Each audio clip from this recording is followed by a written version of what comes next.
Eusko Alkartasunak etzi hasiko du kongresua, EH Bildurekin harremana nola antolatu dute desadostasun nagusia bertara begira, bi hautagaitzaren artean erabaki behar du EAK, Pello Urizarrena edo Mayorga Ramirezena. Eta azken honi elkarrizketa eginen diogu segidan gure gaurko saioan Euskal Herria irratian. Mayorga Ramirez, egunon eta ongi etorri. Baita zuei ere, egunon. EH Bilduren, Euskal Herria Bilduren prozesuan proposatu den egitura berriarekin kritikoak zarete. Lehenik eta bin gogoratu dezagun, EH Bilduren prozesuaren barruan zer da proposatzen dena, alderdi bakarra egitea besteak beste. Bueno, hor planteatzen dira gauza asko eta gainera nik uste dut Euskal Herria Bildu koalizio irekiai batela eta beti gauzak planteatzen dituenean beti gero asanbladetara eramaten dira hausnarketak egiteko, ekarpenak egiteko eta bide horretan egindako Euskal Herria Bilduk planteatutako asanbladetan jendetsuak izan dira eta hainbat ekarpen egon dira. Arrazoi nagusiena Eusko Alkartasunera begira da beste alderdiek prozesu honen inguruan berasunarketak egin dituztela jadanik. Hau da, guztiek beste alderdiek egin dituzte beraien hausnarketak bere biltzar bere kongresuetan, bere afiliazioarekin, eta guk Eusko Alkartasunan pendiente geneukan, argi eta garbi ikusten den moduan, gure biltzar nagusia, gure kongresua datorren asteburuan daukagulakoz. Hortaz, dago dinamika oso logiko bat, ez? Gainera gauza oso garrantzitsu baten aurrean, EH Bildu nola antolatu behar den eta nola lortuko duen ahalik eta anitzen izan eta ahalik eta jende gehiago bildu, ez? Eta horretan, Eusko Alkartasunak egin behar duen ekarpenean datza eztabaidan, eta hor, ez dakit kritiko edo ofizialak egia zen, inoiz ez nuke pentsatuko garaiko lehendakari bezalako batek kritikoen, alderdi baten kritikoen parte izango zenik, ni kritikoa naiz, ni beti espiritu kritikoa izan dut, eta gainera filosofo moduan, ni kritikotasuna beti saiatzen naiz lantzen ere nire ikaslei baita ere. Hortaz, guk uste dugu erantzun behar diogula galdera nagusi bati. Eta da, nola EH Bilduk lortuko dituen zehaztutak dauzkan helburuak. Eta hauek dira, jende mutxo zabal eta nitz bat bildu nazio eragikuntzaren bidean eta eskubide sozialak lortzearen bidean. Eta zure ustez, EH Bilduren egungo aniztasuna behar beste irudikatzeko bidea, zein beharko luke izan? Bueno, nik uste dut helburua dela ahalik eta jende gehien biltzea. Eta hor, gaude, traiektoria ezberdinak ordezkatzen ditugun alderdiak, eta guk Eusko Alkartasuna moduan, gure zentro-izquierda, sozialdemokrazia, hor daude beste alderdiak, eta guztion artean lortu behar dugu esparru zabal hori, zentro-izquierdatik ezker muturrerainoko ezker horretan bilduko dituena. Orduan, guk uste dugu azkenean koalizio formula batek, koalizio nitido formula batek irekitzen dituela tarte batzuk, nun errezago egiten duen jendartea bere sostengua ematea Euskal Herria Bilduk nahi duen edo planteatzen duen nazio helburuai. Batzuk uste dute, azkenean EH Bildu eta zilegitasun oso, ulertzen dugu eta uste dugu inork ez daukala egi absolutua hemen, baina beste batzuk uste dute horrelako estruktura, alderdi bakarreko estruktura, batzuekin, nun egongo den zuzendaritza bat pertsonak ardurak izango dituztenak, asamblearioa izango den, hau da, erabakiak gehiengo, asambladetan gehiengo erabakiko dira, horrek bermatuko duela gehiago aniztasuna guk uste dugu, ez eta zintzotasun osoz esaten dugu, benetan EH Bildu bere aberriarekiko dauzkan konpromesuak eta helburua betetzearen bide horretan, zaindu behar dugula asko aniztasuna, eta alderdien lana, ardurak eta irudikapena baita. Nola nahi ere, Mayorga Ramirez, EAko beste hautagaitzak, Pello Urizarrek behin eta berriro esaten du, EH Bilduko ordezkari batzuek nabarmendu dute gainera, gerora ere koalizio bat izango dela? Bai, berak hori esaten du, eta uste du agian Eusko Alkartasunaren etorkizuna badela, hor alderdi struktura horietan biltzea zoilik, eta bueno, Eusko Alkartasunaren eginkizuna horretara murriztera. Zeren, bai, egia da alderdien gune bat dago.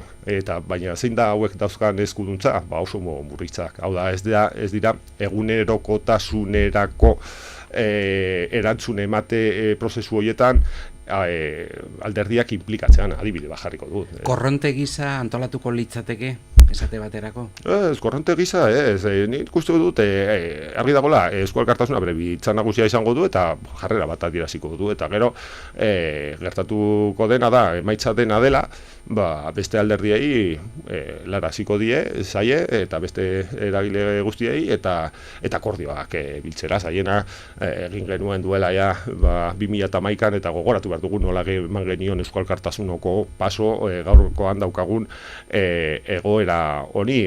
Eta hortaz, nortasuna mantentzea uste dugu garrantzitsua dela, ez zuzen ere, aneistasun hori aportatzeko EH Bilduri, eta adibide bat jartzen ari nintzaizun, badago zunzendaritza bat, 20 kideekin, eta alderdiak bat, hori da koalizio eredua, ulertzen da, baietz, uste dugu, azkenean, alderdi bakoitza sortzen dituen eztabaida guneak aberazten duela gehiago EH Bilduren osotasuna estruktura komun asambleario batzu baino. Dena den, EAk ordezkatzen duen eremua EH Bildun ez irudikatzeko arriskua, benetakoa ikusten duzu? Bueno, nik uste dut guztio dakigula eta EH Bildun pina bat gara. Eta batez ere Nafarroan, hain zuzen ere, daukagun erronka, lehentasuna ematen diola horri aurre egitea beste gauza guztiei baino, ez? Baina, bai, azkenean denok gure iritziak dauzkagu eta zintzotasunez defendatzen dugu. Eta gehiengoak hautatzen dutenean zer da, zeintzuk diren hartu beharreko neurriak, eredu asambleario batek, nik uste dugu ez dela, hoberena, asimetrikoki EH Bildun dauden errealitateak benetako irudikapena eta aportazioa egiteko. Eta guk aukera moduan ikuste dugu, ez arrisku moduan, guk uste dugu EH Bildu da etorkizuneko gaurko eta etorkizuneko bitartekoa, ez daukagu inungo zalantzari, badaukagu akordio estrategikoak horretan, gainera Euskal Herriaren mesedeetara jarri behar dugu beti gure eginkizuna, eta horretarako EA indartu eta EH Bildu indartu eta zabaldu behar dela uste dugu. Eusko Alkartasunako Iruñeko batzarraren zuzenketa batek, dena dela, ez du alde batera uzten, baldintza batzuk ez badira betetzen behintzat, EH Bildun ez sartzea gero koalizioa egiteko bai. Bai, badaude Iruñeko asamblada hainbat emendakin egin ditu, baita ere beste herrietakoak, badaude 350, baina emendakin gehiago eztabaidatuko direnak, eta egia da, hor, barne eztabaidak daudenean batzuk uste dute filtrazio maltzur batzuekin, helarazten aldituztela, nolabaiteko beldurrak, nolabait eztabaida leku baterean edo bestean kokatzearen, baina argi dago, emendakin horrek esaten duena da, gertatzen dena, azkenean Eusko Alkartasuna formula bat bilatu behar duela, eta bilatuko duela, abertzale ezberdinen arteko elkarlan hori aurrera ateratzeko. Guk ez dugu aurre ikusten, egia zan, nik ez dut aurre ikusten egoera hori helduko denik, eta gainera izango denik edo dena izango dena EH Bildu benetan indartuko duena, baina nik uste dut jarrera ireki bat erakusten duela, hain zuzen ere alderdi bakoitzak dauzkan ikuspuntuak eta eragile bakoitzak dauzkan ikuspuntuak nola sintesi batez bitartez elkar lotzen aldiren. EH Bilduren kongresua etorriko da gero, bertan alternatiba, Aralar, Eusko Alkartasuna eta Sortu, lau alderdi zaudete, baina bertara begira norbanakoen independenteen indarra ere nagusitzea behin eta berriro esaten da horren aurren, zein da zure iritzia? Bueno, lehenik eta behin nik uste dut Eusko Alkartasuna eta batez ere Nafarroan independientekiko izan duen jarrera historikoa eta babesa agerian dago, ez? Usue barkoz Eusko Alkartasunaren eskutik etorri zen politikara. Gero egia zan, igela atera zitzaigun eta ezker abertzalearekin akordio akordio estrategiko bat egin genuenean, gure bidetik aldendu zen, ez? Baina berdina gertatu da Iruñan, hau da, nik uste dut Euskal Alkartasuna independentikiko, Nafarroako Euskal Alkartasunak egindako apostua, inork ez du zalantzan jartzen. Kontu bada, benetan independienteek nahi dutena edo behar dutena, edo Euskal Herria Bilduk behar duena jendartea gure proiektura erakartzeko da, afiliatu behar izatea, edo bilatu behar dira beste formula batzuk, agian koalizio ereduak ahalbidetzen dituena, tarteak irekitzen dituelako, alderdien, ideologien ezberdinen arteko esparru zabal hoiek, guk uste dugu horri buelta bat eman behar zaiola. Benetan independienteen paperan kokatzen dugu, garrantzi handia dutela, guk uste dugu afiliaziora derrigortzea, ez dela nahikoa. Gero, baita ere esan duzu kongresu bat egongo da, baina horretan alderdiak osaten ditugun pertsonak, baita ere afiliatu behar gara berriz ere, hau da, guk uste dugu oso sofistikatuetako afiliatu Euskal Alkartasuna, gero afiliatu baita ere EH Bilduri kuota ordaindu, guk uste dugu jendartea afiliazio klasikoa krisian jarri duela. Eta nabarmendu nahi dut, afiliazio klasikoa mantentzen duten pertsonen konpromesua, baina ireki behar ditu bateak. Mayorga Ramirez, zu filosofoa zara eta erreflexioa, hausnarketa maite duzu, jar gaitezen atzera begira, duela ezain beste sortu zelako EH Bildu koalizioa. Ziztu bizian dijoa proiektu hau, lau alderdik bat egiteko proiektu hau, zuk uste duzu oraindik ere gehiago mamitu beharko lukeela koalizioak aldera aurrera begira? Nik uste dut azkenean dinamikoa dela EH Bildu, oraindik gogoratzen dut nola, eta gogoratuko duzu, bota gintuzten, kaleratu gintuzten, Nafarroa baitik ezker abertzalearekin lortu arte akordioa eltzagatik, eta zentru-izquierdatik ezkerrera doan abertzale multzo hori bildu nahi izateagatik. Eta gainera, nik uste dut enborak arrazoia eman digula. Guk esaten genuen, nahita nahieskoa dela aldaketarako boska guztiak legalak izatea, benetan aldaketa politikoa sustatzeko eta agerian galditu da. Hau da, hemen Nafarroan ez litzateke aldaketari politikorik egongo, Eusko Alkartasunak emandako pausua emango izan ez balu. Horregatik, nik uste dut, EPEak aurrera doala, EH Bildu egonkortu da, EH Bildu kohesionatu egin da, lehen zauden ezberdintasunak orain ez dira hain agerikoak, baina galdera da, benetan jende gehiago biltzeko zein da hartu behar dugun antolamendu eredua. Eta hor, iritziak iritzi, bakoitzak bere iritzia izaten aldu, eta badago Euskal Alkartasuna, bagaude batzuk uste duguna, koalizio ereduak bermatzen duela aniztasunari. Igandean, EAko idazkari nagusia aukeratuko dute, zu izan zaitezke agian, edo bestela Pello Urizar, egungo idazkari nagusia.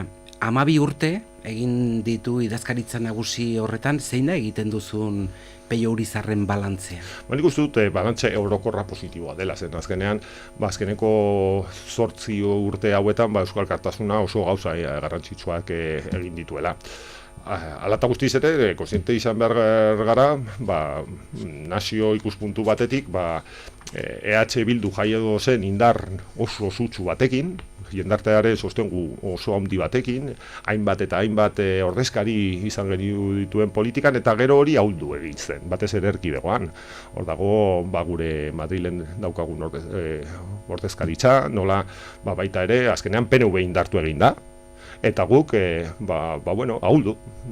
Eta horrek behartzen gaitu, gainera orain hauteskundeak antzematen ez diren epe hauetan, galdera egitera, nola betzen aldugun eta nola lortzen aldugun gure helburuanik Katalunia gertatzen denarekin aldentzen dut. Hau da, Junts pelsi koalizio bat da. Eta bildu dira helburu zehatz batekin, eta da Katalunia independentziara eramateko. Akaso ona litzateke beraien dako alderdi bakar edo estrukturako aman komunak eraikitzean, edo litzateke orain arte bezala gizartearen esparru zabal bat bildu nahi izatea alderdi bakoitza bere nortasuna mantenduz. Hori da daukaguna. Ikusiko dugu beraz. Gero, kuotak Behin eta berriro aipatzen dituzue, EH Bilduren kuotek diotenez, EAK 20%koa dauka Euskal Autonomia Erkidegoan eta Nafarroan 30%koa. Betetzen aldira zerrendetan baliabide ekonomikoetan esate baterako, EAko ildo kritikoak, hau da, zuek esaten duzu koalizioan alderdiaren pisua murrizten doala. Azkenean planteatzen dena, EH Bilduk fundazio horretan da, kuota horiek 40%ra jaitsiko direla, ez? Eta gaina aurre ikusten du, aurrera begira, baita ere, kenduko direlaren bidean jarriko garela, ez? Eta azkenean kuota bada kontzeptu ekonomiko bat, agian oso konnotazio onik ez daukana, baina azkenean berme bat da. Eta koalizio guztietan kuotak daude. Eta kuota zer esan nahi du, bermatzen dela aniztasunaren irudikapena eta ardurak. Adibidez, bermatzen dela, pentsa, kanpora begira. Eusko Alkartasuna Scottish National Partirekin badauka aspaldidanik erlazio zuzena, eta beste alderdiek badaukate bestea. Zergatik murriztu behar dugu eta batera baki, biok elkarrekin kueton bitartez, gure ordezkaritzaren zehazten, zeintzuk izango diren bakoitzak hartu beharreko ardurak guztiak biltzeko, ez? Eta berdin zerrendetan, batek pentsatzen aldua, eske kuoten kontua da nahi izatea bere zilborrari begira ez, azkenean kuotak ez badira jartzen, badago uniformizazioaren arriskua eta endogamia politikoaren arriskua, eta kuotak beharrezkoa dira. Zer dio Carlos Garaikoetxea Urriza lehendakari hoiak? Nik uste dut Euskal jendartea berantzuteko aukera izan zuela, ez? Eta nik uste dut argi eta garbi Carlos Garaikoetxeak bere ibilbide guztian, baina baita ere gaur gaude ziklo honetan bere sostengu osoa eman ziola Eusko Alkartasunak duela 8 urte hartutako erabaki ausartei eta implikatu zela, eta argi zeukala behin konpromesu giza eskubidekiko konpromesu argi batekin abertzale ezberdinen arteko elkarlana etorri behar dela ezkerrera begira, eta bere sostengu osoa eman zion, eta bere sostengu osoa eman zion bezala, parain uste du koalizio eredua izango dela benetan EH Bilduren etorkizuna eta indartzea bultzatuko duena, eta hola adierazi da argitaratu. Urizar alde batetik, Ramirez beste alde batetik, indar korrelazioa, kongresu horri begira nola dago esate baterako, Nafarroari erreparatuko diogu. Nafarroa bereziki sektore kritikoarekin bat dator, Euskal Autonomia Erkidegoan, Euskal Alkartasunako sektore ofizialak indar gehiago dauka? Nik batez ere Nafarroa ezagutzen dut, ez? Eta Nafarroa nik uste dut nahiko lerrokatuta dagoela koalizioaren ereduarekin, eta mantentzea orain arte hainbat etekin politiko eta sozial eman duen ereduarekin. Baina, ez dakite, aurre ikuspenak egiten aldira nola dagoen, eta batek badauka zalantza hori, ez? Nik uste dut, empate teknikoaren horrean egoten algarela, eta azkenean, nik espero dudana da argudio nagusitzea, eta esaten dut, zintxotasun intelektual guztiarekin, guztiok gara falibleak, hau da, guztiok badaukagu, hemen ez dago egi absolutorik, eta kongresuak erabakitzen duela, urrengo egunean guztio lanera berriz ere. Euskal Alkartasunak etzi hasiko du kongresua, esan dugun bezalaxe, idazkari nagusia igandean aukeratuko dute, EH Bildurekin harremana nola antolatu dute desadostasun nagusia, argi eta garbi dagoenez, bestelakorik ez dagoelako. Bestelako desadostasunik ez dago. Ez dago.